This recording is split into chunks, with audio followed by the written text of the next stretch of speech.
Bonjour tout le monde. Bon, bah écoutez, je crois qu'on va démarrer. Alors pour démarrer, on va refaire un petit point sur l'entropie et puis les notations grand D, petit q. C'est parfois compliqué de s'en sortir. Donc on va faire juste le petit point là-dessus, pendant que les deux derniers participants sont en train de se connecter. Alors, grand delta, ça c'est en macroscopique. Et en mini-transformation, le delta se transforme en D. D'accord? La différence entre les deux, c'est une histoire d'échelle. Et par contre, vous avez des grandeurs qui n'ont pas de delta et qui vont devenir à l'échelle mini, donc à l'échelle mésoscopique, le petit delta. Donc attention, parce qu'un grand delta ne devient pas, en rétrécissant, un petit delta. D'accord? Ça, c'est faux. Et c'est une histoire de convention, de notation. Donc, la première ligne, ici, ça concerne les grandeurs qui peuvent varier. D'accord? Les grandeurs qui peuvent varier, c'est des grandeurs d'état qui sont définies quand on connaît l'état du système. Donc, vous avez le droit d'utiliser delta V. D'accord? Le volume, c'est parfaitement défini. Vous avez le droit d'utiliser delta U. L'énergie interne, c'est parfaitement défini. Vous avez le droit d'utiliser delta S. Ça, c'est pour une transformation macroscopique, c'est-à-dire d'un instant initial vers un instant final. Est-ce que tout le monde voit I donne F que je viens d'écrire? Donc ça, c'est pour une transformation finie. Vous avez le droit d'utiliser ces grandeurs. Quand vous rétrécissez la transformation, donc ces grandeurs se calculent en faisant une intégrale sur de petits morceaux. Les petits morceaux, c'est des petites variations. On appelle ça des variations élémentaires. La variation élémentaire de V, c'est petit dV. La variation élémentaire de U, c'est petit du.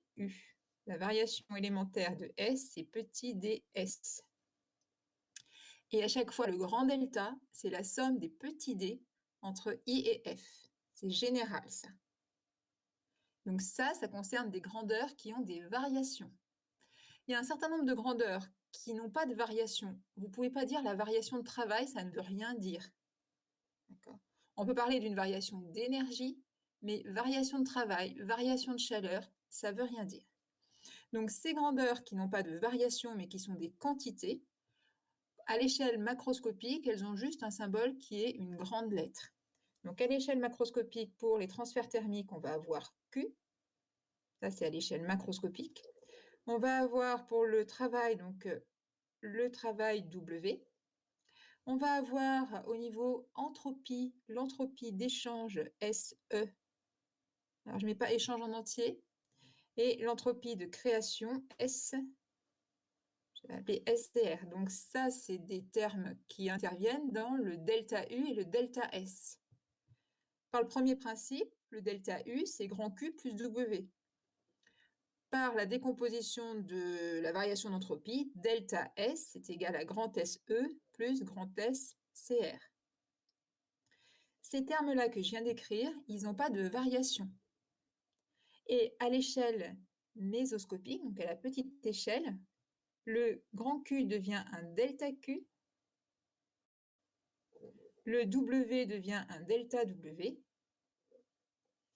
ici ça devient un delta SE, et ici ça devient un delta S création.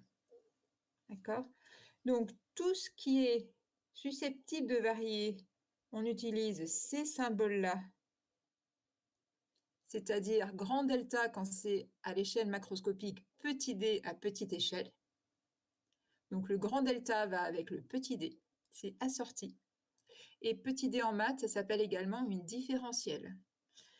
Et pour les grandeurs qui n'ont pas de variation, à l'échelle macroscopique, on ne met pas delta, puisque delta c'est réservé, ça veut dire par convention variation du truc. Delta truc, c'est la variation du truc. De la même façon, ces grandeurs macroscopiques, c'est la somme de petits morceaux qui sont à l'échelle élémentaire, et les petits morceaux, on les repère par le symbole petit delta. Donc je pense que ça vaut le coup de faire une petite mise au point là-dessus, parce que c'est des notations qu'il faut bien maîtriser, qui sont conventionnelles, et en particulier si vous écrivez un certain nombre d'horreurs. C'est-à-dire si vous écrivez un jour delta Q, ça y est, mon stylet bloque. Donc si vous écrivez, bon, j'efface.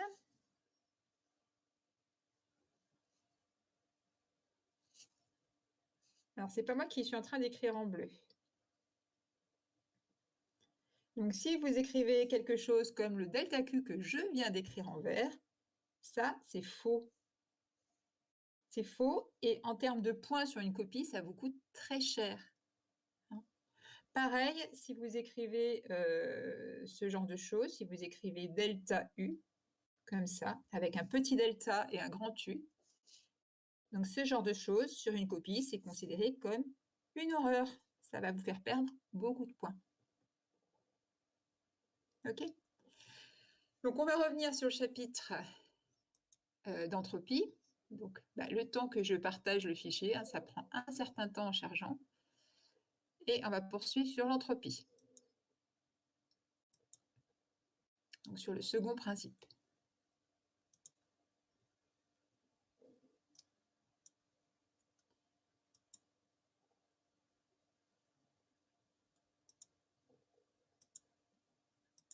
Alors, je les ai repris depuis le début. C'était peut-être pas le meilleur plan.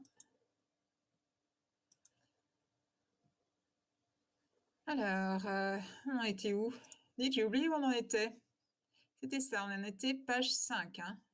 Voilà. Donc, on avait terminé sur la page 5. Alors, je vous rappelle que si vous ne voyez pas bien net, c'est à vous de zoomer plus ou moins. Parce que c'est pas forcément...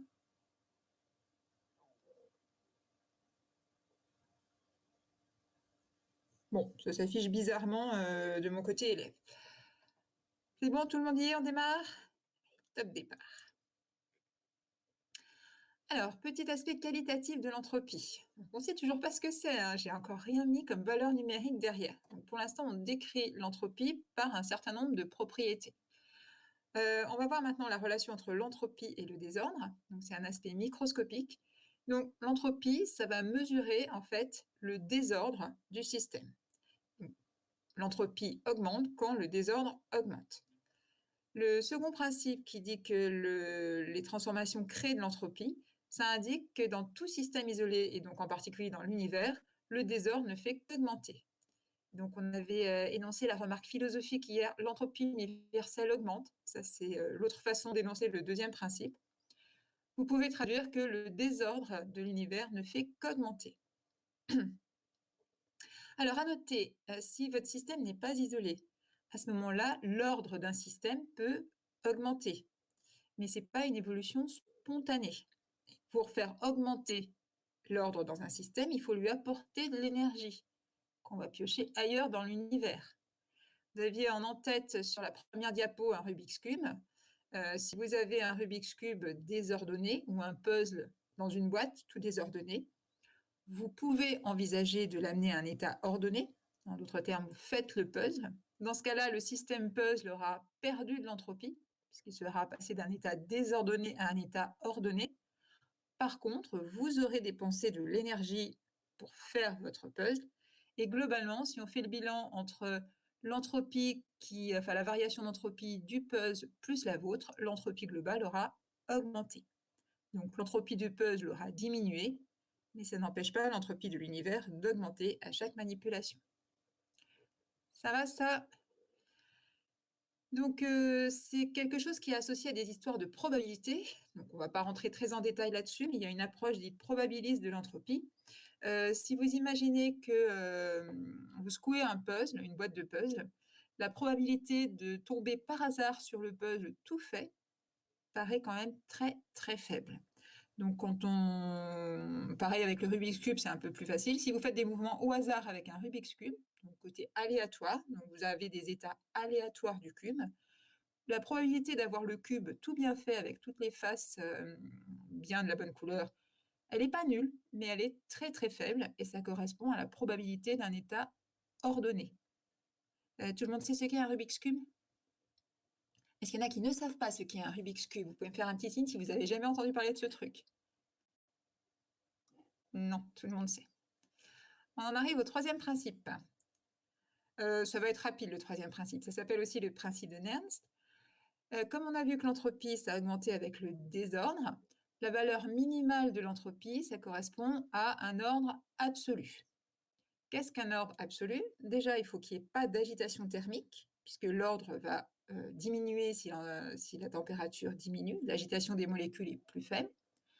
Donc l'ordre parfait, ça correspond déjà à une température de 0 Kelvin. Et il n'y a pas non plus de désordre lié à, par exemple, un pulse, à des entités, des atomes qui seraient mis n'importe comment. Donc ça correspond à un système physiquement qui est un système cristallisé, où les atomes sont bien gentiment ordonnés les uns par rapport aux autres. Et dans ce cas-là, par convention, cet état-là, qui est donc l'état d'un corps pur cristallisé à 0 Kelvin, on lui pose une entropie nulle. À quoi ça sert tout ça? Honnêtement, pas grand-chose. Donc éventuellement, ça permet de définir l'entropie de façon unique. Ça sert de référence. Ce qu'on peut dire toujours qualitativement sur l'entropie, c'est que si on regarde les différents états physiques d'un corps pur, solide, liquide, gaz, on va avoir des entropies très différentes suivant l'état physique. L'état le plus désordonné, c'est évidemment l'état gaz, qui a une entropie donc très supérieure aux autres. Et ensuite, si on compare les deux états condensés qui sont solides et liquides, l'état solide, si c'est un solide cristallisé, c'est un état plus ordonné que l'état liquide. Dans l'état liquide, les différentes molécules sont en désordre les unes par rapport aux autres. Donc l'entropie d'une phase solide est inférieure à celle d'un liquide et est très inférieure à celle du gaz correspondant. On passe à la page 7. Alors maintenant, on va passer à l'évaluation quantitative. Donc, qu'est-ce que l'entropie d'un point de vue quantitatif? On commence par l'entropie d'échange. Alors, l'entropie d'échange, on ne sait l'évaluer en pratique que dans un nombre très, très limité de cas. Si on vous demande de l'évaluer, c'est que vous êtes dans un de ces cas. Alors, le nombre de cas est limité, il y en a 4. C'est bien en termes de faire des fiches récapitulatives à la fin parce que vous aurez vraiment un nombre de cases très limité dans votre boîte à outils. Donc, normalement, quand vous aurez repéré la bonne case, ça se déroule tout seul. Donc, on va voir les uns après les autres les 4 cas de figure où on peut évaluer l'entropie échangée et on commence par une transformation réversible ou simplement infiniment lente. Donc, on rappelle, infiniment lente ou très lente, ça veut dire qu'à chaque instant, on peut définir tous les paramètres intensifs du système et en particulier, on peut définir la température du système. Donc, on s'intéresse à une transformation élémentaire. Transformation élémentaire ici. On peut dans ce cas-là évaluer l'entropie d'échange. Donc ça, il faut l'apprendre par cœur. Je ne le justifie pas, je vous le parachute direct. L'entropie échangée pour une transformation élémentaire réversible ou infiniment lente, c'est le transfert thermique élémentaire divisé par la température. D'accord? Donc c'est un parachutage direct à apprendre. C'est comme ça. Et c'est un bilan à l'échelle élémentaire, donc petite transformation. L'entropie d'échange S-échange et le transfert thermique, vous n'avez pas le droit de mettre un petit d devant, strictement interdit ça. Écoutez, c'est l'occasion de voir la dimension de l'entropie. Donc vu cette formule, l'entropie c'est nécessairement homogène à une énergie sur une température. L'unité SI, c'est des joules par Kelvin. Attention, parce que les Kelvin, c'est indispensable ici. Donc là, pas d'autre unité de température. Oui, ça marche aussi quand la température vaut 0 degrés Celsius. Donc la température impérativement en Kelvin, donc c'est quelque chose de positif, même de strictement positif. La température de 0 Kelvin, c'est une valeur limite. Donc pour une transformation infiniment lente, c'est delta Q sur T. Si la transformation est réversible, Pour une transformation réversible, il n'y a pas d'entropie créée. C'est la définition d'une transformation réversible. Du coup, le terme delta S création vaut 0, et donc ds, c'est égal à delta S échange. Normalement, le ds qui est ici, c'est la somme de S échange et S création. Et ici, dans les deux termes de la somme, on peut supprimer S création. Je viens de rayer S création pour ceux qui ont un petit retard à l'affichage. Donc, si la transformation est réversible, ds, c'est égal à delta Q sur grand T. Et si elle est simplement, je vous réponds après, Alix, et si elle est simplement infiniment lente, c'est l'entropie élémentaire échangée qui vaut delta Q sur T. Alors, question d'Alix. Une transformation lente est-elle forcément réversible? Non. Par contre, une transformation réversible est forcément infiniment lente. Réversible, c'est plus exigeant que infiniment lent. D'accord? Réversible, il faut qu'elle soit infiniment lente et qu'en plus, on soit capable de faire le chemin retour en passant par les mêmes états intermédiaires. Peut-on évaluer S-création? Juliette, vous avez trop d'avance. On l'évaluera, mais je ne suis pas sûre qu'on l'évaluera aujourd'hui. C'est la fin C'est plutôt à la fin du chapitre, ça. C'est la plus compliquée des trois termes. Enfin, les trois termes d'entropie, delta S, S échange, S création, sont à évaluer séparément. Donc, on garde la création pour la fin. Alors, à quoi ça sert? Donc, ça permet d'exprimer l'entropie échangée si on arrive à exprimer le transfert thermique élémentaire. Donc, le transfert thermique que je viens d'entourer là, delta Q, on peut l'obtenir par le chapitre précédent, le chapitre sur le premier principe. Du coup, si on connaît delta Q, on peut évaluer l'entropie échange. L'entropie d'échange, c'est l'intégrale, donc l'entropie d'échange à l'échelle macroscopique. C'est la somme de IAF de delta S échange. Donc on passe de l'état élémentaire à l'état macroscopique en intégrant, en faisant une somme. Et donc c'est la somme de la température initiale jusqu'à la température finale de delta Q sur T. Alors à noter, la température, vu qu'elle est en Kelvin, c'est forcément positif. Du coup, le signe de l'entropie échangée, c'est le même que le signe du transfert thermique. Donc, on peut donner la conclusion qualitative si un système reçoit de l'entropie de l'extérieur, il reçoit aussi de l'énergie thermique. Ça va ensemble. Ou dans l'autre sens, si vous fournissez de l'énergie thermique à un système, en clair, si vous le chauffez, vous allez lui communiquer de l'entropie. Ce qui paraît assez logique quand on se rappelle que l'entropie, c'est une mesure du désordre. On passe à la page 8. Deuxième cas particulier pour lequel vous pouvez évaluer c'est le cas d'une transformation adiabatique. Transformation adiabatique, je rappelle, il y a deux cas de figure. Soit on vous dit en clair que le système est isolé thermiquement, donc il est calorifugé, les parois sont imperméables à la chaleur, ou alors on vous dit que la transformation est rapide. Dans ce cas-là, les échanges thermiques avec l'extérieur n'ont juste pas le temps de se faire. Donc, si on considère une transformation adiabatique, il n'y a pas d'échange thermique avec l'extérieur. Q est égal à 0 pour une transformation finie, et delta Q vaut 0 pour une transformation élémentaire. Ce qui est écrit ici, c'est la même chose, mais à deux échelles différentes. Bonjour Manon, vous êtes connecté plusieurs fois. Alors, il y en a, je vois, qui sont obligés de se déconnecter, de se reconnecter. Bon, j'essaie de vous faire des documents où vous avez à peu près tout ce que je dis. Mais forcément, c'est mieux si vous avez le son. Si vous vous déconnectez, si vous vous reconnectez, vous pouvez normalement garder le son en continu avec le téléphone. Hein. Il n'y a pas, c'est indépendant de ce que vous faites sur votre écran, ça. Je le dis pour ceux qui ont tendance à se connecter plusieurs fois dans une séance. Alors, pour une transformation adiabatique, s'il n'y a pas de transfert thermique, ce qu'on doit retenir, c'est qu'il n'y a pas non plus d'échange d'entropie. Donc, c'est un cas facile. Hein. Transformation adiabatique, pas d'échange d'entropie, ni à l'échelle élémentaire, ni à l'échelle finie. Donc, vous avez deux lignes parce qu'il y a deux échelles différentes, mais c'est la même information. La variation d'entropie, donc le delta S global, c'est toujours le terme échangé plus le terme créé, c'est ce que je viens d'entourer.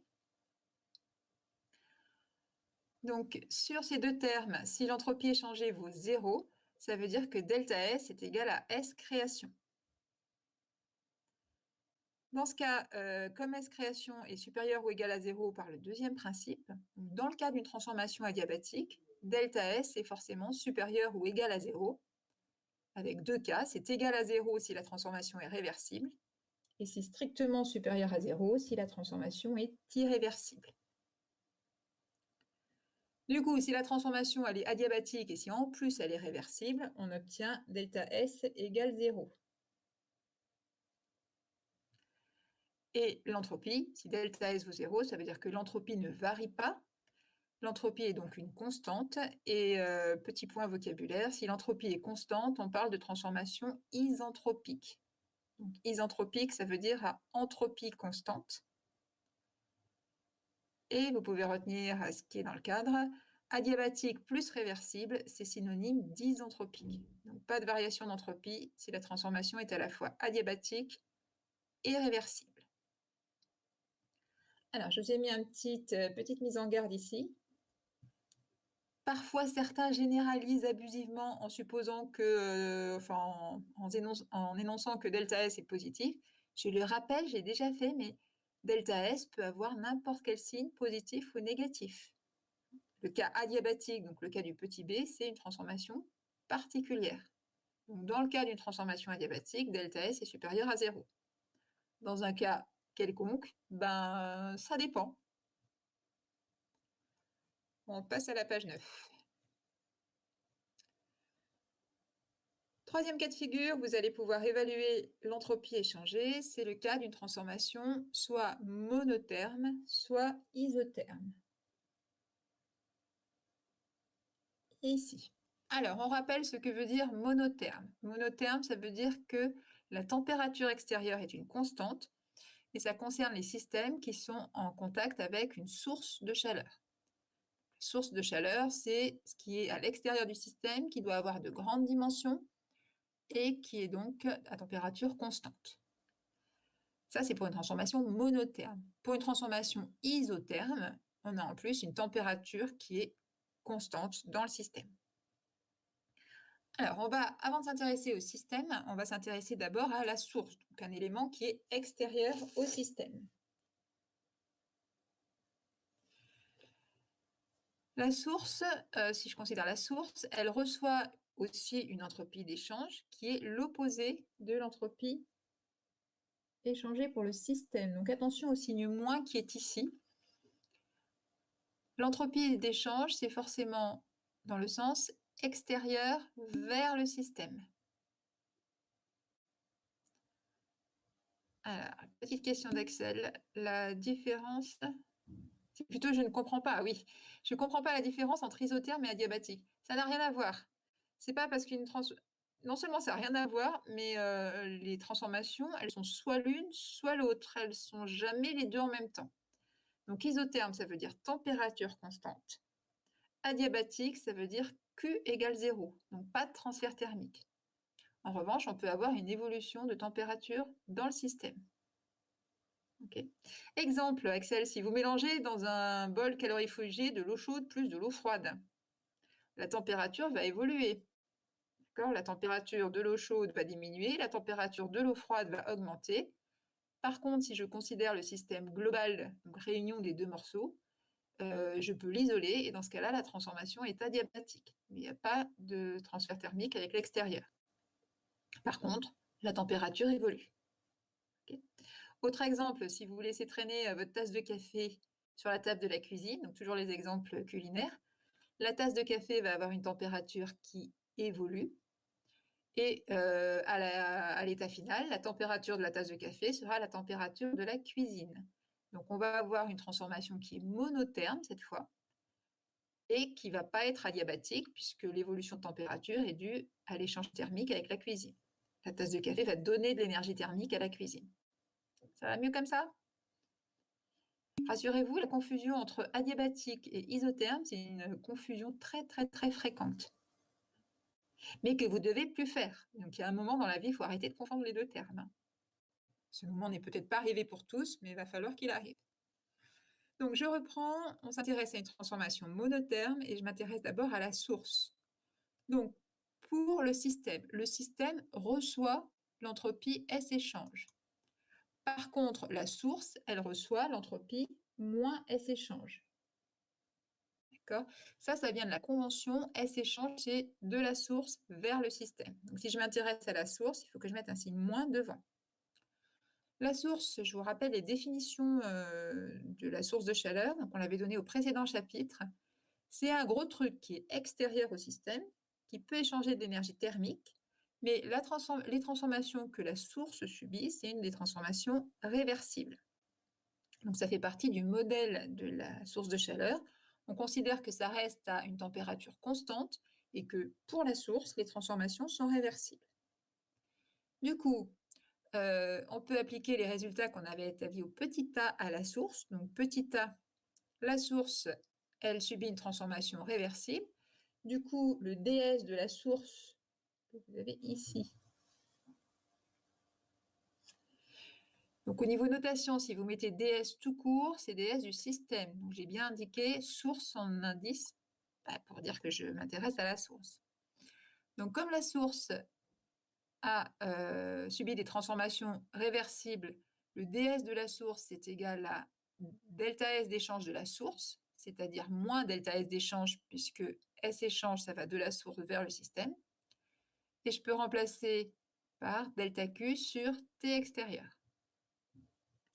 Donc ici, on a moins delta Q sur T extérieur qui correspond à la variation élémentaire d'entropie de la source. On va intégrer pour avoir la version transformation finie. Donc j'intègre ce truc-là entre l'état initial et l'état final pour avoir le delta S de la source. Voilà. J'attends que ça s'affiche pour tout le monde. Je crois que c'est le cas. Donc j'intègre, ça fait l'intégrale de delta Q sur T extérieur de I vers F. Comme T extérieur est une constante, on peut le sortir de l'intégrale. Donc le T extérieur qui est ici, hop, on le sort, puisque c'est constant. Il sort donc moins 1 sur T extérieur, somme de IAF de delta Q, petit delta. Et par définition, la somme de IAF de delta Q, ça, c'est égal à Q, le transfert thermique. Donc la somme des petits deltas, c'est la grande lettre correspondante. Du coup, la variation d'entropie de la source, c'est moins Q sur la température extérieure. T extérieur, c'est pareil que T de la source.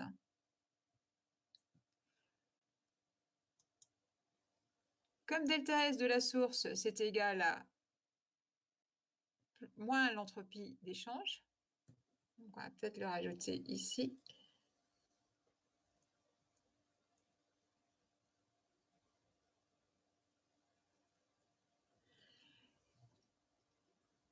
Donc, ce delta S de la source, c'est moins l'entropie échangée. Tout le monde se rappelle d'où vient le signe moins? Qui ne se rappelle plus d'où vient le signe moins? Faites-moi un petit signe pour voir si vous vous rappelez d'où vient le signe moins. Alors, ceux qui mettent un point vert, c'est qu'ils s'en rappellent. Ceux qui mettent un truc plutôt rouge ou orange, c'est qu'ils s'en rappellent pas. Bon, il y en a pas mal qui voient. Alors, pour ceux qui ne voient plus d'où vient le signe moins, donc le signe moins qui est ici, c'est parce que cette ligne, c'est le delta S de la source et que S échange, c'est pour le système. Donc, c'est dans le sens source vers système. Pour la source, c'est le sens inverse. Du coup, S échange, c'est égal à Q, Q sur T extérieur pour une transformation monotherme. Donc, ça aussi à retenir. On l'a établi ici. Donc la première formule magique du petit a, je vous l'ai parachutée, je vous ai dit, vous la prenez par cœur et on ne le justifie pas. En revanche, cette expression, on vient de l'établir, mais vous n'allez pas vous amuser à l'établir à chaque fois, donc vous devez l'apprendre. Pour une transformation monotherme, l'entropie échangée, c'est Q sur la température de la source. Si maintenant la transformation, en plus d'être monotherme, elle est isotherme. Donc si elle est isotherme, ça veut dire que la température extérieure, c'est pareil que la température de la source. Pardon, ça rien de neuf, hein. Que la température du système est constante.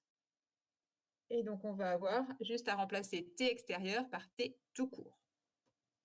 Donc si la transformation est isotherme, on remplace juste température de la source par température tout court. Donc le deuxième cadre est inclus dans le premier cadre. Et vous retenez bien le premier cadre. Allez, on a été à 3 cas, on a fait les 3 quarts des cas où vous pouvez évaluer l'entropie échangée. Donc là, je vous ai remis sur ce petit schéma les sens des échanges avec les signes qui vont avec. Donc dans le sens bleu de l'extérieur vers la source, on a plus Q le transfert thermique avec une virgule en... Non, c'est bon, la virgule est au bon endroit. Donc plus Q, plus S échange. Et dans le sens système vers la source, moins Q, moins S échange. Alors, petit... Ah, excusez-moi, on n'a pas fini le troisième cas complètement, puisqu'on va dire un petit mot du cas où la transformation, en plus d'être monotherme, elle est cyclique. Donc, pour un cycle, l'état initial et l'état final, c'est les mêmes.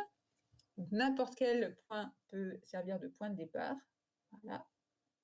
I égale F. Et pour un cycle, comme l'état initial et l'état final, c'est les mêmes, delta S, ça vaut 0.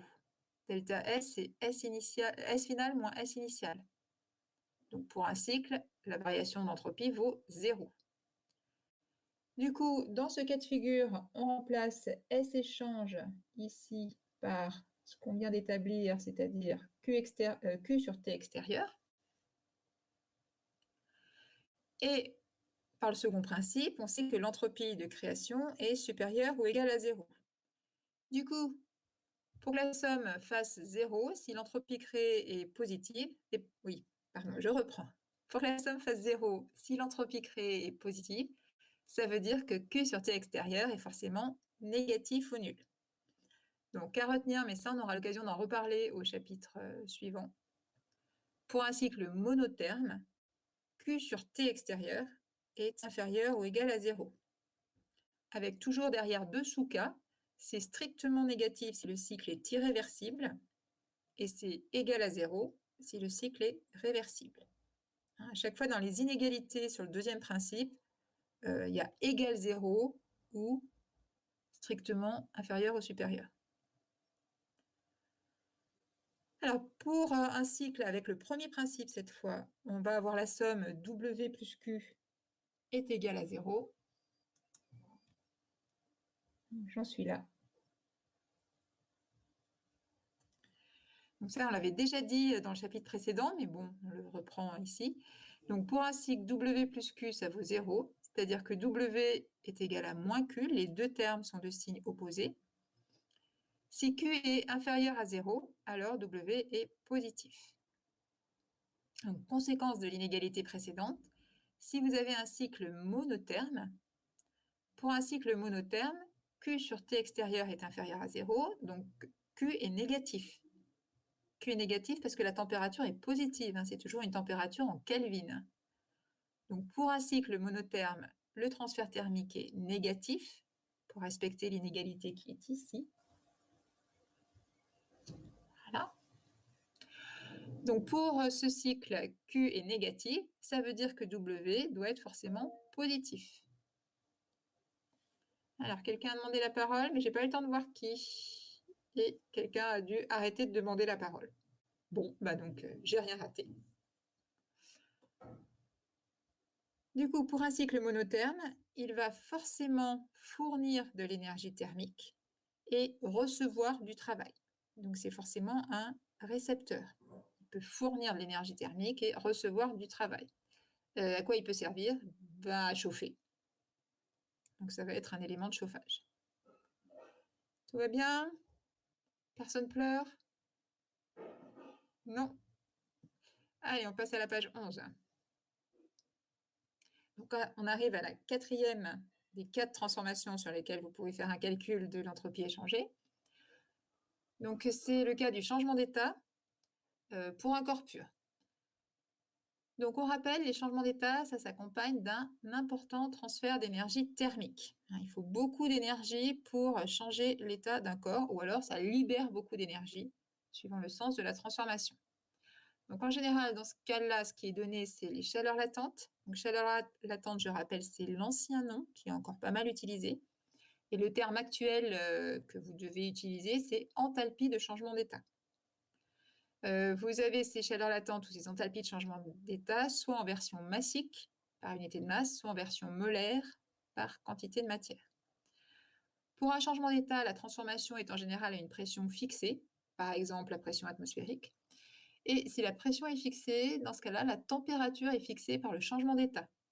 Je vous rappelle, un changement d'état, c'est monovariant. Donc si on fixe P, ça fixe T, et réciproquement. Donc, on va supposer que notre système, c'est une masse petit m d'un corps pur qui passe de l'état 1 vers l'état 2, ici. Et la chaleur latente de changement d'état, on l'appelle L12, ici.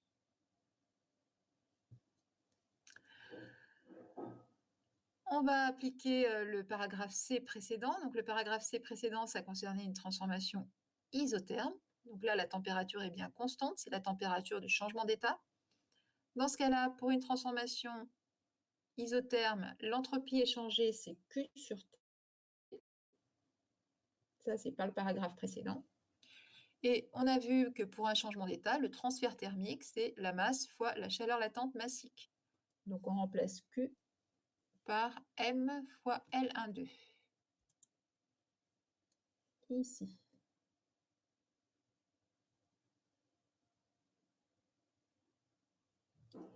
Donc, le transfert thermique, c'est la masse fois la chaleur latente massique.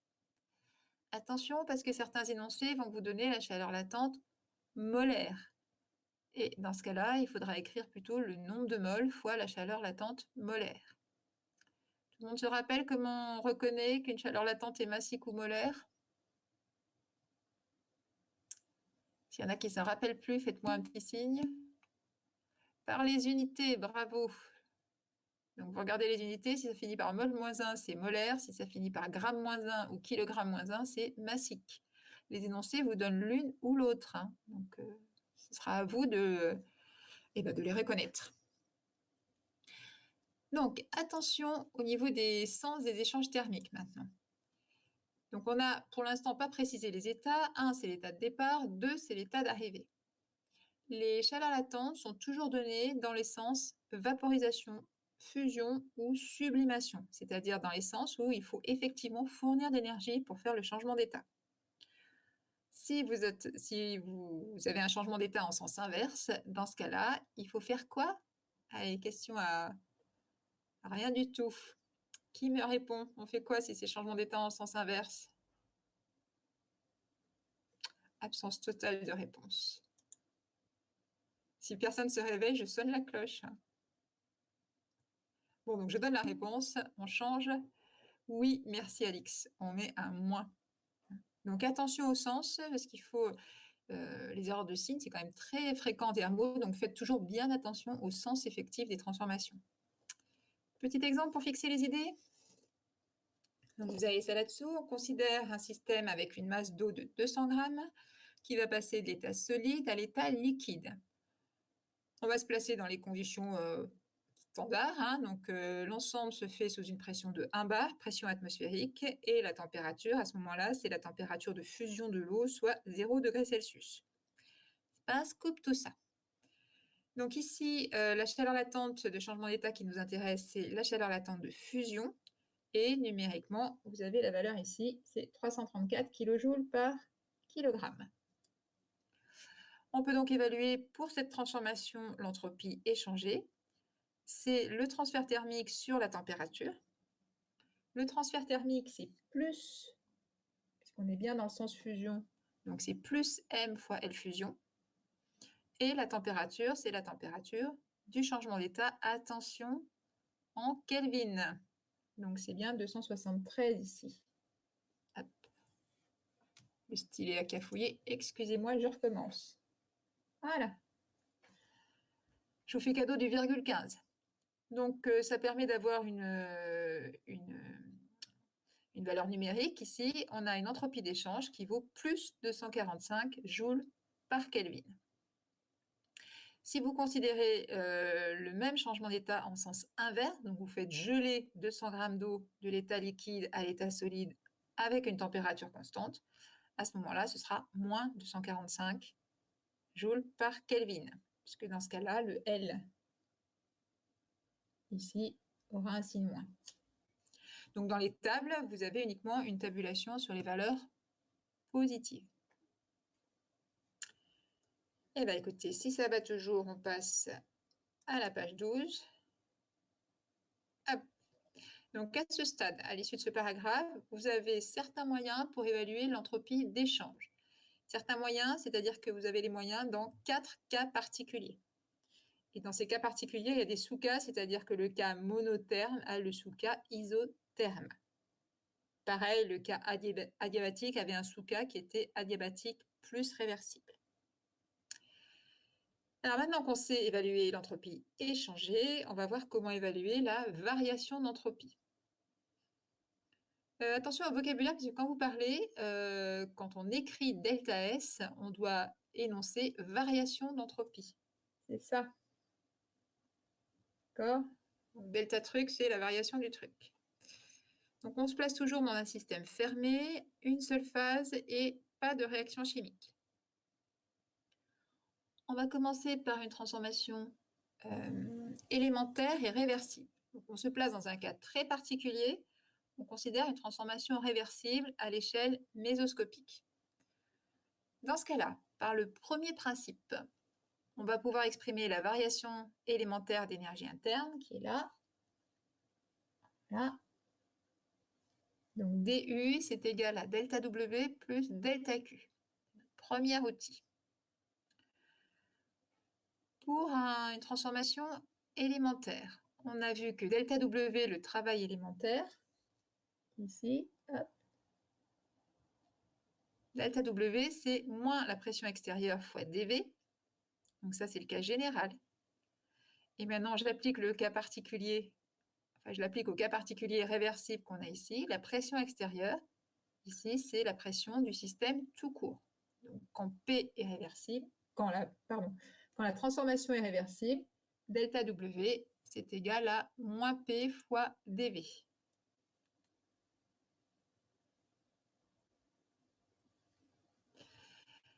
Donc là, j'ai un petit delta W que j'exprime avec un D droit V. On va faire la même chose pour, on va essayer d'exprimer le transfert thermique. Donc pour le transfert thermique, on avait par un paragraphe précédent ds. Ça, c'est ce qu'on a qui est vrai tout le temps. ds égale delta S échange plus delta S création. C'est une transformation réversible, donc il n'y a pas d'entropie créée. Donc ce terme-là, je raye. Et du coup, la variation élémentaire d'entropie, c'est uniquement l'entropie échangée. Et par un paragraphe précédent, qui est donc le petit a du quatrièmement précédent, l'entropie échangée, on peut l'exprimer en fonction du transfert thermique. Donc l'entropie échangée, hop, à l'échelle élémentaire, c'est delta Q sur T. Donc on en déduit que pour une transformation réversible, ds égale delta Q sur T. Ce que vous avez déjà dans un paragraphe avant, hein, sauf que là j'ai refait un petit peu la démarche. Mais c'est une redite. Du coup, je peux exprimer delta Q qui est égal à TdS. Et j'ai par ailleurs delta W qui est égal à moins PdV. Je peux remplacer ces deux expressions, donc delta W et delta Q dans le premier principe, et je vais obtenir du qui est égal à moins PdV plus TdS. Dans le cas d'une transformation réversible, le premier terme, c'est le transfert mécanique, donc le travail, et le deuxième terme, c'est le transfert thermique. Donc cette expression, on vient de l'établir dans le cas hyper particulier d'une transformation réversible. Et on va maintenant faire une généralisation pour une transformation quelconque. Donc on se rappelle que U, l'énergie interne, ça ne dépend pas, enfin, c'est une fonction d'état, et donc DU ne dépend pas du chemin effectivement suivi par le système au cours de la transformation. Du coup, on peut choisir d'exprimer DU en regardant ce qui se passe pour un chemin réversible. On peut choisir un chemin réversible. Si on choisit un chemin réversible, l'expression précédente est bonne. Et l'expression précédente donne bien DU. Par contre, attention, dans le cas d'une transformation réversible, le premier terme, moins PDV, c'était le travail élémentaire. Le deuxième terme, c'était le transfert thermique élémentaire. Dans le cas général, DU s'exprime bien comme ça, mais on ne peut pas attribuer delta W à ce terme-là, tout comme on ne peut pas attribuer delta Q à ce terme-là. Donc la somme des deux est juste. Par contre, chacun des deux termes, ce n'est pas forcément l'un le travail, l'autre le transfert thermique élémentaire. J'espère que vous saisissez la nuance. Personne pleure? Tout le monde est réveillé? Sinon, je vous rappelle que j'ai une clochette. Hein. Non, j'ai pire que ça. Ce sera pour la prochaine fois. Alors, cette expression, si elle est encadrée, c'est qu'elle vaut le coup d'être connue. Donc, vous devez l'apprendre.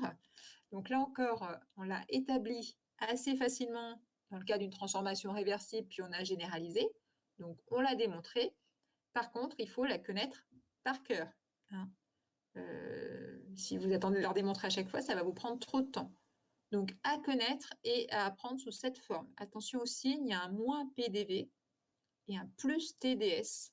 Donc, le moins vient de l'expression du travail. Donc, cette expression a un nom, elle s'appelle la première identité thermodynamique. Pourquoi la première? C'est peut-être qu'il y en a une deuxième. Mais la deuxième, vous attendez l'an prochain pour la voir. Ce sera vu en deuxième année. On passe à la page 13. Alors, à quoi sert cette identité? En pratique, elle sert pas sous la forme précédente, comme elle était encadrée, elle va servir à calculer la variation d'entropie à partir de la variation d'énergie interne. Tout ça à l'échelle élémentaire d'abord, puis à l'échelle finie quand on va intégrer. Donc le principe général, c'est le suivant. On va commencer par exprimer ds à partir de l'identité. Et ensuite, on intègre entre l'état initial et l'état final. L'identité thermo, il vaut mieux la prendre sous la forme précédente, c'est-à-dire du égale. Et l'utilité, ça va être plutôt cette forme-là. Dans le cadre précédent, j'avais isolé du, et là, j'ai isolé ds. Vaut mieux la prendre sous la forme précédente parce qu'il me semble qu'elle est plus simple à apprendre sous la forme précédente. Maintenant, si votre mémoire est suffisamment aiguisée pour apprendre ça, vous pouvez. Mais tel quel, c'est quand même pas... Bon, c'est pas comme ça qu'on le comprend mieux. Donc, si on imagine qu'on peut exprimer du, il faut encore exprimer du, on remplace du par son expression. Et pour ça, les outils sont dans le chapitre précédent. Hein, c'est dans le chapitre premier principe qu'on a parlé de l'énergie interne et de sa variation élémentaire. Donc, si on peut remplacer du par son expression, on intègre ensuite entre I et F et on obtient delta S. Donc, pour la première étape, vous avez rapidement ds en fonction du reste. Par contre, pour les étapes 2 et 3, c'est là qu'il va falloir vous adapter au système qu'on vous a proposé et à la transformation qui est étudiée. Un petit exemple? Alors, on prend un exemple assez simple. Dans le cas d'un système qui est un corps pur, soit à l'état liquide, soit à l'état solide. Dans ce cas-là, pour le corps pur, on va connaître sa capacité massique, qu'on appelle petit c, et on appelle petit m sa masse. Donc, on rappelle que pour des systèmes solides ou liquides, voilà, le volume est supposé constant, modèle incompressible, indilatable. Du coup, dV égale 0. Donc dv égale 0, ça veut dire que vous pouvez rayer dans la première identité le terme pdv sur t. D'accord? Donc sur les deux termes de ds, il n'en reste qu'un. Et donc il vous reste ds égale du sur t. Ici. Dans le chapitre premier principe, donc on a vu comment exprimer du en fonction de la masse et de la capacité thermique massique. Et donc vous pouvez remplacer du par mc dt. En général, si les variations de température sont raisonnables, en général, la valeur de petit c est une constante, ça fait partie des données de l'exercice. Si on vous dit rien et si on vous l'appelle petit c, vous supposez qu'elle est constante. Donc, quand on va intégrer, on va pouvoir sortir le m et le c de l'intégrale. Donc, j'en suis ici. Donc, on a delta S est égal à somme de IAF de ds. On remplace ds par mc dt. Quand on en est à ce stade-là, les bornes de l'intégrale deviennent des bornes en température. Ti en bas, Tf en haut. On sort m et c de l'intégrale. Voilà. Donc, m et c, hop, ça passe devant. Une primitive de 1 sur t, c'est ln de t. Et on va donc avoir ici ln de tf moins ln de ti, qu'on a l'habitude de rassembler sous forme de ln de tf sur ti. Okay. On ne met jamais ln de tf moins ln de ti. Sous cette forme, ça permet de voir qu'à l'intérieur du log, il n'y a pas de dimension. Tout va bien? Personne pleure? Personne dort? Bon. Alors, à noter, ce qu'on va vérifier ici. Oui, mais je sais bien que ceux qui réagissent, c'est ceux qui ne dorment pas. Ceux qui dorment, ils ne réagissent pas, ils dorment. Alors, dans ce cas particulier, on peut vérifier quand même que dans le cas d'un échauffement, c'est-à-dire si on a la température finale supérieure à la température initiale, j'en suis là. Donc, dans le cas d'un échauffement, ln de Tf sur Ti est donc supérieur à 0. La variation d'entropie est positive, ça veut dire que l'entropie du système augmente. Ce qui n'est pas un scoop, hein. L'entropie du système augmente dans le cas d'un échauffement parce qu'on a plus d'agitation, donc plus de désordre. Donc on vérifie ce qu'on avait déjà énoncé qualitativement dans la première partie. La nouveauté, c'est qu'ici, on peut calculer de combien ça augmente. Donc, qualitativement, on sait que delta S va être positif dans ce cas-là, et on peut même chiffrer le delta S. Dans le cas d'un refroidissement, évidemment, c'est l'inverse. Donc, dans le cas d'un refroidissement, la température finale est plus petite que la température initiale, donc delta S est négatif. Et dans ce cas-là, l'entropie du système va diminuer. Si l'entropie du système diminue, ça veut dire qu'on a dû lui prélever un petit peu d'énergie pour le faire refroidir. Et donc, cette énergie n'est pas perdue, elle est partie ailleurs, à l'extérieur. Et donc, l'extérieur a vu son entropie augmenter. L'entropie universelle, on le sait, ça ne fait qu'augmenter. Donc, on remet dans le cadre, c'est pas nouveau, mais une augmentation de température fait augmenter le désordre. Alors, question de Milan.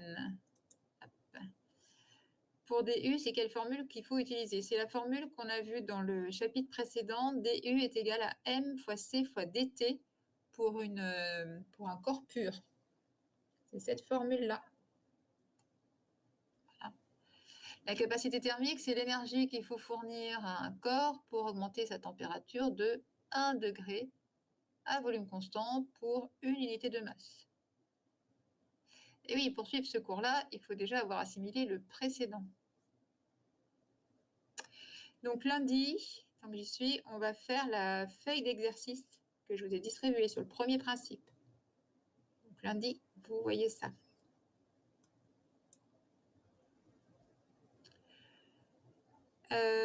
Troisième point, le calcul de l'entropie du système à une constante près. Donc dans le paragraphe précédent, on a calculé la variation d'entropie du système. Là, c'est une petite différence, on va essayer de calculer l'entropie tout court du système. C'est les mêmes outils, sauf que l'objectif est un peu différent. Donc l'outil, c'est toujours première étape, on isole DS de l'identité. Donc on refait exactement la même chose. On remplace là encore DU par le premier principe. Et ensuite, au lieu de faire une intégrale avec des bornes pour trouver une variation, on va juste faire un petit calcul de primitive. Donc, petit exemple pour fixer les idées. Si vous avez un système qui est un corps pur liquide, alors ça marche aussi avec un solide, c'est pareil. Toujours C, sa capacité thermique massique, M, sa masse. À ce moment-là, c'est les outils précédents, dV, ça vaut 0. du, c'est égal à M fois C fois dt. Ça permet d'isoler ds qui est égal à ça. Là, mc dt sur t. Et ensuite, quand vous allez chercher S, vous allez chercher S comme étant une primitive de ds. Enfin, une primitive de ce que vous avez dans l'intégrale. Hein. Ce n'est pas une primitive de ds, c'était mal dit. Donc, on va juste chercher une primitive de la fonction au lieu de faire une intégration entre deux bornes. Et donc, une primitive de 1 sur t, c'est ln de t. L'entropie est donc une fonction de la température. Donc, quand je mets S parenthèse T, ça veut dire que l'entropie ne dépend que de la température. Et c'est M fois C fois ln de la température plus une constante. Donc, même outil, sauf qu'on laisse une constante traîner. Pour obtenir la constante numériquement, il faut encore avoir une valeur particulière de S. Donc, il faudrait que l'énoncé fournisse une valeur qu'on pourrait appeler S0 à une température T0. Ce qui peut arriver. Hein. Donc, si on connaît une valeur particulière de l'entropie, on peut remplacer dans cette expression pour avoir la valeur de la constante, ou l'expression de la constante. Voilà, voilà.